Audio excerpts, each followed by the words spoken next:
Ayun, muli isang magandang araw po sa inyo. Kung saan naman ho kayo ng panig ng mundo naroon, nasa Pilipinas man o sa ibang bansa. Aray, at ako ho ay may ginawa na namang underwater video.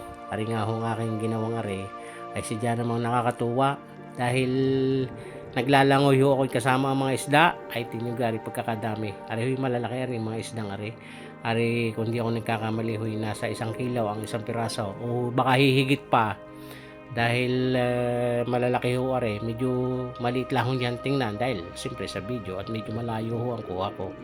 Ang tawag ho din sa mga isdang ari ay kuwan, jackfish. Ang iba naman hong tawag din ay yang mamsa. Sa Tagalog naman ang tawag naman din ay talakito. At naku ay ari pag natingman yung isdang ari pagsasarap, kahit anong klaseng luto ang laman ho na rin puting-puti na pagka isinigang ninyo talaga namang nakaw ay napakasarap po. Ari mga ganing klaseng isda pag ho naglalangoy kayo at nakita ninyo, ari naman ho ay hindi masyadong takot sa mga diver dahil parang nasanay na rin. Kumbaga ari hong kinilalagyan ng mga isdang ari na sa isang lugar na sanctuaryo.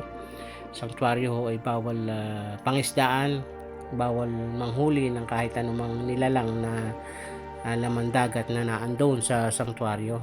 Kaya ari yung mga ganitong klaseng isda ay siyempre kuwan yang ang iniisip nila ay safe sila, kaya pag naglangoy ka ay iikutan ka pa, baga pwede kang pumasok sa loob ng kanilang kawan. Kumbaga aring grupo ng mga isdang ari ay tingnan niyo naman at aking nalalapitan ng maayos. Nako, talaga naman ang kasarap na pakiramdam pag kayo ho ay naglalangoy na kasama ring mga isda. Kaya kung kayo ho'y mag-aaral ho ng scuba diving, ay nako, rin mga ganeng klaseng isda ho yung makikita ninyo. At hindi lang ho rin isang klaseng isda lang, marami pa ho ang iba't ibang uri ng isda ng mga grupo din. Pagka kayo ho ay pumunta sa ilalim ng dagat, nako, talaga naman ang kasarap po ng pakiramdam. Pagka kayo ay naglalangoy tapos kayo ay iikutan na rin, nako, ayawan ko naman kung hindi kayo matuwa. At yan yung aring isang taong talaga namang kawan ay enjoy na enjoy habang nanonood ng mga isda. Kahit naman ako palagi kong nakikita ay pag sa tuwing maglalangoy ako at makikita ko uli aring mga garne, ay talaga naman ako talagang tuwan-tuwa.